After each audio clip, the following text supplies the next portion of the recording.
Hello, this is Martin Brossman. And Greg Heyer. And we just wanted to do a quick walkthrough of the new LinkedIn so people understand the layout. And I thought, Greg, if we could start with just kind of explaining what they're seeing on their profile now. Your status update is right at the top. That's correct, yeah. So if you wanted to share a status update of any sort, it kind of feels a little bit like Twitter, but you know, it's pretty simple here. You can share a status update, type in text, and as well as drop in a link, and you're ready to go. You can decide if you want to share it just with your LinkedIn network, with just your connections, or on LinkedIn and in Twitter if you have connected Twitter into your LinkedIn profile. Go ahead and hit that drop down button right there. Yeah, exactly. And so that is going to show us, see, this can go to LinkedIn or it can go out to Twitter. That's correct. Yep. And so that would be LinkedIn plus Twitter. Yep.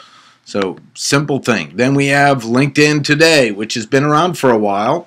Yep. So they're bringing the content right into your profile, right into your activity feed, so you can see what's happening. You know, that's relevant. That's your network is sharing. Your network, which goes out to the third degree, that content that they're reading, and any other industries or companies that you're following, if they're sharing news, it's going to show up in here as well.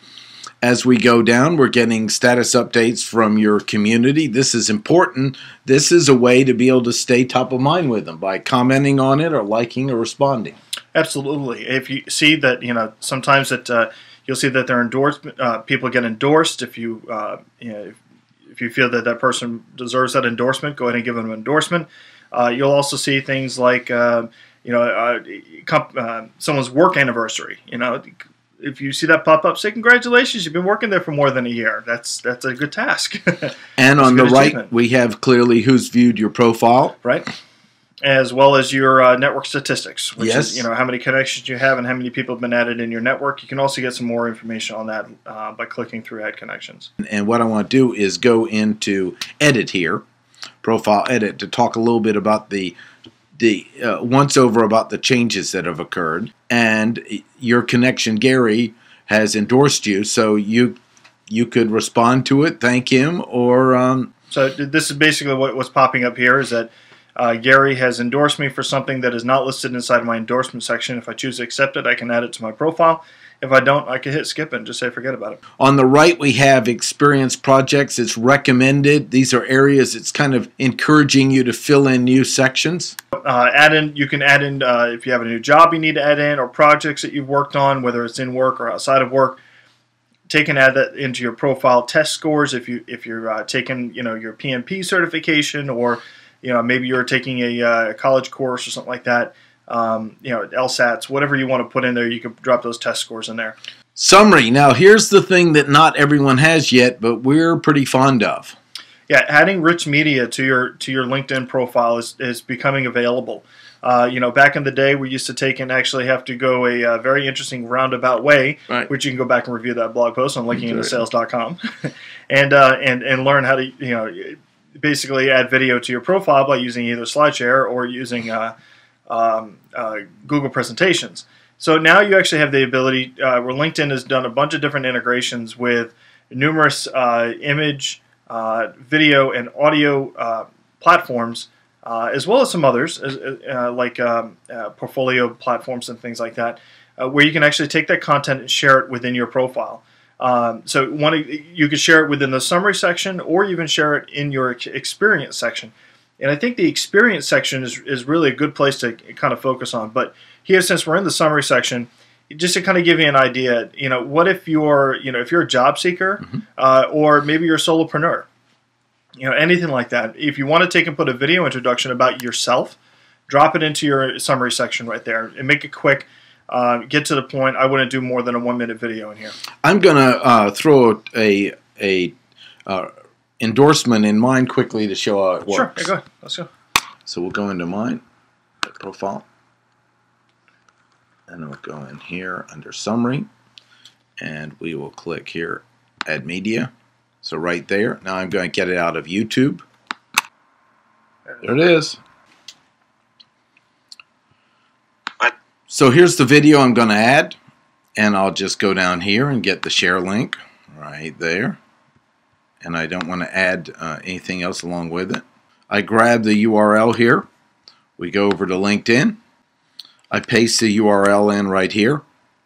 There it is. It has information on it. I'll come back and update it, but at least has data on it.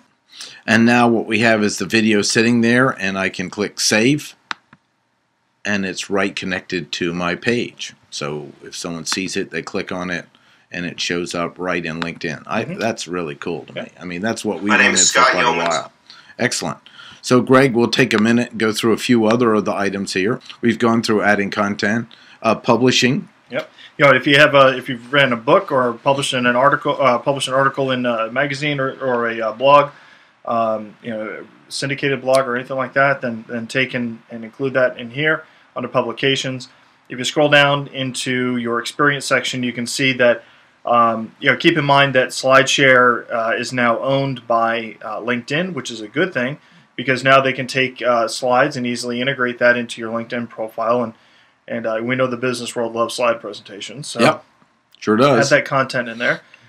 Keep on filling out. You can see you can add video into your experience section as well. That's pretty much. I mean, the extent of rich media going into your profile. One other thing I think we could point out is being able to take and move around sections within your profile. Yes, very valuable. This was something you could do before this big old change, but you can definitely take and move. If you want to move your experience section above your summary, you could do that. Or if you want to move your publications above a summary, or whatever, however you want to arrange your profile, whichever one kind of makes more sense. You can move these different sections around. And you can move it up and down, which is nice. So you can control what people see first that you want to show off. And of course, here we have the co-host of us, and you've got the video of us doing our podcast. And then it lets you see the recommendations like before, or see all. This one here was an article that was written that referred to some of the work that I had done at a previous employer, but I was not mentioned in. Excellent. So you add that to it. I had to make sure that was there. The next thing is to notice on the right when you're looking someone up. We'll be in your account, look me up. If they're in your first degree or not, you still have this nice information graph right down here. Let's see if it'll load. There we go. And it shows in common what we have in common with each other. Right. So we have, for example, we have 8 different groups. 17. We shared 17 skills and experience, expertise. So they could mean we've shared employment, but in this case, with Martin and I, we've never really officially worked at a previous company. So it is going to match up skills, also our location, and the fact that we both have the Linking into Sales podcast. That's where it's listing the company. That's right. So we say that we have a relationship there. And if it's someone you don't know, let's pick somebody outside my group. We'll just say John Doe. So pick somebody, it's a second degree right there. And it shows you how you're connected to them and who you're connected through, which is really powerful to see it quickly and graphically. Right. That works very well for secondary connections, yes. So this completes just a quick introduction of this. Make sure you followed everything we say in our LinkedIn training to set up your website and your external link properly.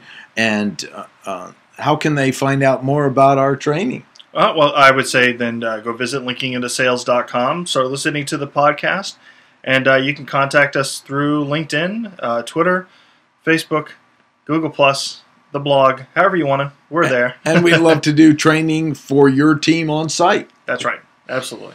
Excellent. This is Martin Brossman. And Greg Heyer.